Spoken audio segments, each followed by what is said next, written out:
Uttaranchal University, Dehradun, NAC A+ accredited university. నమస్తే, welcome to మనం TV. నేను వలి. ప్రస్తుతం లైవ్లో జాయిన్ అయ్యారు అనలిస్టు శ్రవణ్ కుమార్ గారు. వారితో మాట్లాడదాం. శ్రవణ్ గారు నమస్తే సార్. నమస్తే అండి. శ్రవణ్ గారు, ఎల్బీ నగర్లో దారుణం చోటు చేసుకుంది సార్. అంటే అప్పు తీర్చలేదని చెప్పి బిల్డింగ్ మీద నుంచి తోసేసి హత్యకు పాల్పడ్డారు. స్పాట్లో చనిపోయాడు బిల్డింగ్ మీద నుంచి తోసేస్తే.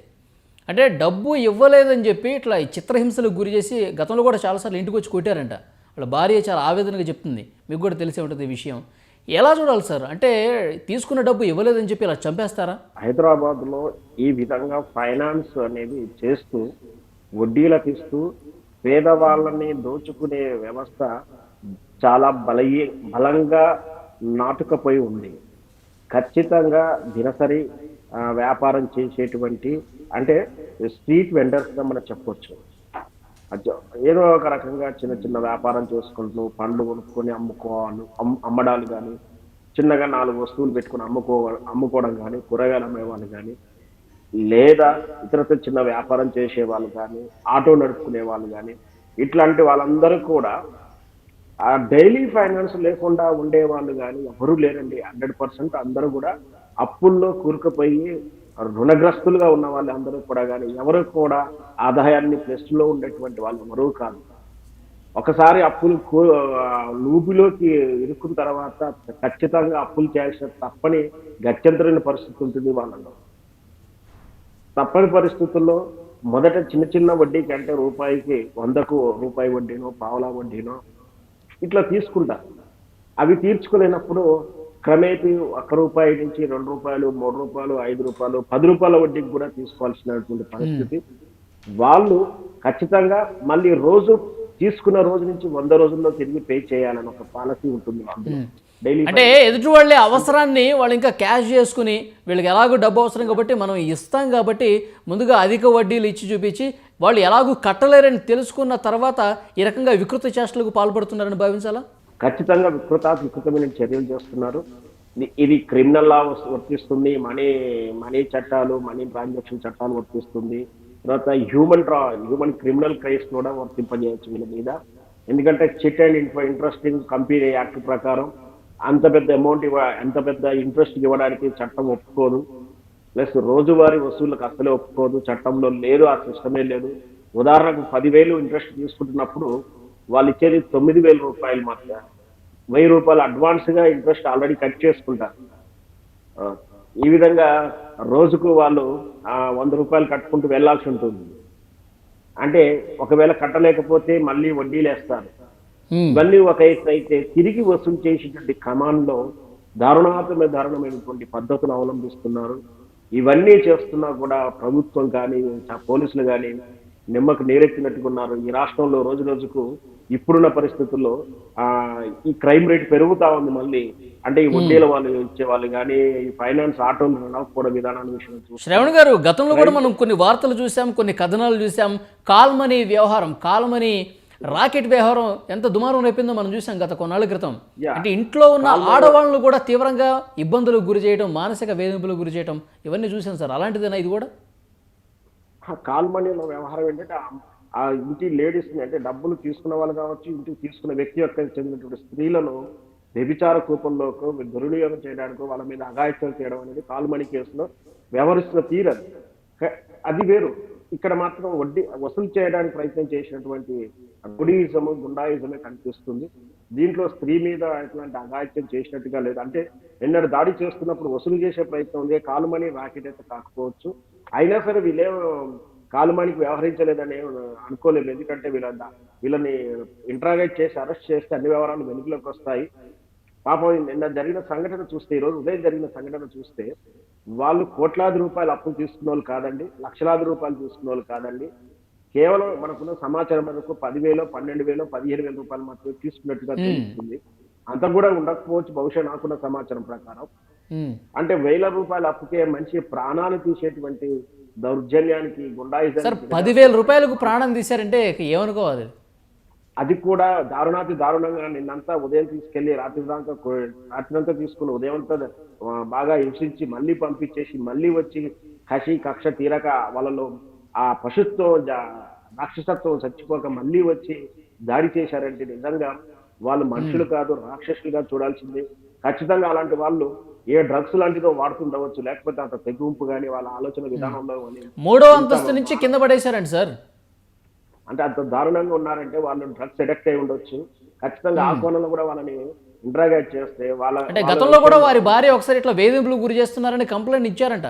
కానీ పోలీసులు ఏమన్నా ఉదాసీనంగా కొంత నిర్లక్ష్యం చేయడం బట్టే వీళ్ళ వేధింపులు ఈ విధంగా ఎక్కువైపోయాయా? ప్రాణం పోయే పరిస్థితి వరకు వచ్చిందా? ఖచ్చితంగా పోలీసులు ఇట్లాంటి వాళ్ళని, అంటే వీళ్ళ పేదవాళ్ళని నిర్లక్ష్యం చేయడం కానీ, వాళ్ళ ఫిర్యాదులు పట్టించుకోవడం కానీ, చేయగలిస్తే కానీ కేసును ముందుకు తీసుకెళ్ళినట్టు పోలీసులు ఉన్నటువంటి జాడియన్ వల్ల ఇలాంటివి జరుగుతుంటాయి. ఖచ్చితంగా ఫిర్యాదు చేసినా కూడా వాళ్ళు స్పందించినట్టే ఖచ్చితంగా సంబంధిత అధికారులను కూడా మనం బాధ్యం చేస్తూ కేసు చేయాల్సి ఉంటుంది. ఇదైతే ఖచ్చితంగా ఇది ఒక దోపిడీదారు వ్యవస్థ ఎలా ఉంటుందో ఇది కూడా ఒక దోపిడీ వ్యవస్థగానే చూడాలి. దీన్ని ఖచ్చితంగా అరికట్టాలి. ఎన్ని చట్టాలు వచ్చినా ఎన్ని వచ్చినా కూడా అమలు చేయడంలో పోలీసుల నిర్లక్ష్యం ఉంటుంది, ప్రజల్లో చైతన్యం లేకపోవడం. ఇట్లాంటి ఫైనాన్స్ వ్యవస్థను అన్నిటికీ కూడా నామరూపాలు లేకుండా వాళ్ళని ఉక్కుపాదం పోపాల్సిన అవసరం ఎంతైనా ఉంటుంది. ఎందుకంటే పేదవాళ్ళ అవసరాలన్నీ అవసరంగా చేసుకుని వీళ్ళు 10 రూపాయలు 15 రూపాయల ఇంట్రెస్ట్ కూడా తీసుకుంటున్నారు. వసూలు చేయడంలో కనీసం రిమైండర్ మాత్రమే చేయడానికి కూడా చట్టాలు అంత ఈజీగా ఒప్పుకోవట్లేదు. అట్లాంటిది ఇంటికెళ్ళి దౌర్జన్యంగా ఆ నలుగురిలో పరువు తీయడం కానీ, దాడి చేయడం కానీ ఖచ్చితంగా రౌడీ కిందకి వస్తుంది. ఖచ్చితంగా వీళ్ళని అరెస్ట్ చేసి నాన్ బెయిలబుల్ చేస్తూ వాళ్ళ ఆస్తులను కూడా జప్తు చేయాల్సిన అవసరం ఉంటుంది. ఎందుకంటే శ్రవణ్ గారు, పోలీస్ యంత్రాంగం ఇంకా అదనంగా పకడ్బందీ చర్యలు ఎలాంటివి తీసుకుంటే బాగుంటుందంటారు? అంటే ఏమైనా ఒక టోల్ ఫ్రీ నెంబర్ పెట్టి ఫైనాన్స్ చేసే వాళ్ళు ఇట్లా ఇబ్బందులకు గురి చేసినా మీరు వెంటనే దీనికి కాల్ చేయండి, వాళ్ళు హద్దులు మీరి ప్రవర్తిస్తే కనుక వెంటనే మమ్మల్ని సంప్రదించండి, ఇలాంటి అవగాహన ఏమైనా కల్పించాల్సిన అవసరం ఉందా? ఖచ్చితంగా ఉండాలి. అలాంటి ధోరణి వదిలేసి సహజంగా ఇట్లాంటి వాళ్ళు ఫిర్యాదు చేస్తానికి వెళ్తే డబ్బులు తీసుకున్నావుగా ఎందుకు కట్టమని పోలీసులు రివర్స్ అనే విధానాలు కూడా మనం చాలాసార్లు విన్నాం కూడా, చూశాను కూడా. అంటే మమ్మల్ని వేధిస్తున్నారు, వసతి ప్రకారం పే చేస్తాము, లేదా న్యాయం ప్రకారం ధర్మం ప్రకారం ఎంత కట్టాలో అంత కడతాము, మమ్మల్ని రుణ విముక్తి చేయమంటే కూడా వాళ్ళు చేయకుండా ఇట్లాంటి ఫైనాన్సర్లతోటి వాళ్ళ డబ్బులు వస్తాయి కాబట్టి వాళ్ళకి పోలీస్ స్టేషన్ ఫిర్యాదు వెళ్ళిందంటే డబ్బులు వస్తాయి, అదొక ఏటీఎం మిషన్ గా ఫిర్యాదును ఒక ఏటీఎం కార్డుగా వాడుకుంటారు వాళ్ళు. ఇరు పార్టీల నుంచి మేము న్యాయం చేస్తామనో మేము ఫేవర్ చేస్తామంటూ కూడా వాళ్ళు పోలీసులు లాలుచిపడి అసలు కేసులు కానీ చట్టాలను కానీ వీళ్ళు అమలు చేసే తీరుకు అంకితభావం లేకపోవడంతో కేవలం ఫిర్యాదు అంటేనే వాళ్ళకు ఒక ఏటీఎం మిషన్లుగా భావిస్తున్నారు పోలీస్ స్టేషన్ లో. అందుకనే వాళ్ళు ఏం చేస్తారంటే ఏ ఫిర్యాదు వచ్చినా కూడా ఇరు పార్టీల నుంచి డబ్బులు తీసుకుని కేసు నేరుగారుస్తారే కానీ ఈ ఇష్యూని మనం ఏ విధంగా అవేర్నెస్ చేద్దాము, ఇట్లా వేధించే వాళ్ళని ఎంతమంది ఉన్నారు మనం వాళ్ళని పట్టేద్దాము, లేదా మీకు ఏమన్నా ప్రాబ్లం ఉంటే ఈ నెంబర్కి ఫోన్ చేయండి. చాలా అరుదుగా ఉంటుంది. ఒక ఎస్ఐ గారి హౌస్ ఆఫీసర్ చాలా అరుదుగా ఇలాంటి పనులు చేస్తారు. 100 పోలీస్ స్టేషన్లు ఖచ్చితంగా 90-95 పోలీస్ స్టేషన్లు ఆ చట్టాన్ని అమలు చేయడంలో అలసత్వం వహించడం కానీ అంకిత భావం లేకుండా చూస్తున్నారు. ఖచ్చితంగా పోలీసులు ఖచ్చితంగా చట్టాల పట్ల అవగాహన పెంచుతూ మీరు ఏదైనా ప్రాబ్లం వచ్చినప్పుడు ఫిర్యాదు చేయండి అంటూ ఒక టోల్ ఫ్రీ నెంబర్ పెట్టడం కానీ ఒక ఇంకొకటి శ్రవణ్ గారు, అంటే ప్రైవేట్ వ్యక్తులు ఇట్లా ఫైనాన్స్ చేస్తూ ఉంటారు, అంటే ఎక్కువ ఇంట్రెస్ట్కు ఇవ్వటం, వాళ్ళు ఎంత చెప్తే అంత ఇంట్రెస్ట్ కట్టాల్సిన పరిస్థితి ఎందుకు ఉంది? వాళ్ళకి ఏమన్నా ఒక నిబంధన లేదా, దీనికి మించి మీరు ఇంట్రెస్ట్కి ఇవ్వద్దు ఇలాంటి పరిస్థితి ఏం లేదా? అసలు ఇంట్రెస్ట్ ప్రైవేట్ వ్యక్తి ఇంట్రెస్ట్ ఇచ్చేదే లేదు సార్. అది వాస్తవాలకు అదొక బిజినెస్ గా చేయడం అసలుగా లేదు చట్టంలో. బిజినెస్ గా చేయడానికి వీలు లేదు. లైసెన్స్డ్ కంపెనీస్ మాత్రమే అది చేయాల్సి ఉంటుంది. అది కూడా ఆర్బీఐ నుంచి లైసెన్స్ తీసుకున్నటువంటి చిట్స్ అండ్ రిజర్వ్ బ్యాంక్ వాళ్ళ నుంచి తీసుకోవాల్సినటువంటి పర్మిషన్ తీసుకున్న తర్వాతనే వాళ్ళు, అది కూడా తన స్నేహితుల నుంచి లేదా తన సొంత మూలధనంగా కలిగిన వాళ్ళు మాత్రమే తీసుకోవడానికి ఫైనాన్స్ చేయడానికి అవకాశం ఉంటుంది. ఏమాత్రం ఇట్లా తీసుకునేటువంటి అంటే డబ్బులు మూలధనంగా తీసుకుంటే కూడా చట్ట రూపంలో లేకుండా అది కూడా శిక్షార్హం అవుతుంది. మార్గదర్శి గారి కేసులు ఇప్పుడు మనం అదే చూస్తుంటాం. ఈ విధంగా వసూలు చేయడం కూడా అది ఎట్టి పరిస్థితుల్లో చట్టం అనుమతించదు. అట్లా చేసే వాళ్ళని ఖచ్చితంగా అరెస్ట్ చేయాల్సి ఉంటుంది. ముఖ్యంగా ఈ హైదరాబాద్ నగరంలో అదొక ఫ్యాషన్ బిజినెస్ గా ఏంటంటే ఏం చేస్తున్నారు మేము అంటే ఫైనాన్స్ చేస్తున్నాడు గొప్పగా చెప్పుకునేటువంటి ఒక స్టేటస్ గా ఫీల్ అయినటువంటి ప్రొఫెషనల్ గా ఉన్నారు.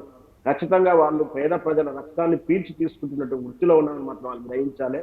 ఖచ్చితంగా ఏదైతే న్యాయం ప్రకారం, ధర్మం ప్రకారం, ధర్మ వడ్డీ ప్రకారం తీసుకుంటారో అది మాత్రమే కడుపు గిడుతుంది, చట్టం ఒప్పుకుంటుంది. అది వదిలేసి నోటికి రూ. 10, రూ. 20, రూ. 30 ఇచ్చి ఈ విధంగా వసూలు చేస్తూ వాళ్ళ మీద దౌర్జన్యం చేయడం ఖచ్చితంగా నేరం అవుతుంది. ఖచ్చితంగా ఇట్లాంటి వాళ్ళు ఎల్బీ నగరే కాదు, ఈ హైదరాబాద్ ప్రతి వాడలో ఉన్నారు. అంటే ముఖ్యంగా కార్మికులు లేదా దినసరి కార్మికులు ఉన్నటువంటి ఈ బాలానగర్ కానీ, ఎల్బీ నగర్ ఇట్లా ఎక్కడ చూసుకున్నా కూడా ఇట్లాగే ఫైనాన్స్ ఇవ్వడం, అది వాళ్ళ మీద దౌర్జన్యం చేయడం లేదా వాళ్ళ ఆస్తుల మీద కబ్జా చేయడం, వాళ్ళకు పేదవాళ్ళకు 50-70 గజాల భూమి ఉంటుంది. అది కూడా ఏ పుణ్యానో 30 ఏళ్ళు 20 ఏళ్ళు గుడిసెలేసుకున్న ప్లేస్లు కూడా ఉంటాయి. అవి ప్రభుత్వ భూములు, ప్రభుత్వ భూములే కావచ్చు లేదా ఏదైతే భూములే కావచ్చు. అక్కడ గుడిసేసుకుని 20 ఏళ్ళు 30 ఏళ్ళు ఉంటే ఇంచుమించు వాళ్ళకే హక్కుగా ఉంటుంది అక్కడ. వాటిని కూడా ఈ ఫైనాన్స్ కబ్జా చేస్తుంటారు. ఆ సింగరేణి కాలనీ అని ఇక్కడ దిల్షుండ దగ్గర ఉంటుంది, అదే అక్కడ కూడా ఇదే పరిస్థితి. అక్కడ కూడా కబ్జాలు చేస్తున్నారు. వాళ్ళ జాగల మీద కబ్జా చేయడం లేదా వాళ్ళ ఆటోలను కబ్జా చేసి తీసుకెళ్లడం, వీటి మొత్తం మీద వాళ్ళ ఆస్తుల మీద వీళ్ళు దోపిడీ చేస్తానికి డబ్బులు ఆశ చూపించి 5,000 అడిగితే 10,000 ఇవ్వడం, 10,000 ఫైనాన్స్ అంటే 20,000 ఇస్తామని చెప్పి ఆశ పెట్టి బలహీనతను ఆసనం చేసుకుని ఈ విధంగా ఫైనాన్స్ చేసి ఆ తర్వాత జీవనాధారమైనటువంటి ఆటో కానీ షాప్ కానీ ఏదో వస్తువునైనా వీళ్ళు లాక్కెళ్ళడం అనేది రోజు చూస్తూనే ఉంటాం. మన రోడ్డు నుంచి వెళ్తున్నప్పుడు చూస్తే ఇట్లా ఆటో గడబోతుంది, ఏంటంటే ఫైనాన్స్ వాడు గుంజుకపోతున్నాడు చెప్తుంటారు. అంటే ఏంటంటే ఆస్తి మీద కన్నేసి ఈ విధంగా అత్యధిక వడ్డీలకు ఇచ్చి వాళ్ళని ప్రాణాలని ఈ విధంగా తీస్తున్నారు. ఓకే, చూద్దాం సార్. మీరు అంటున్నట్టు ఫైనాన్స్ వ్యాపారుల ఆగడాలు అయితే మితిమీరిపోతున్నాయి.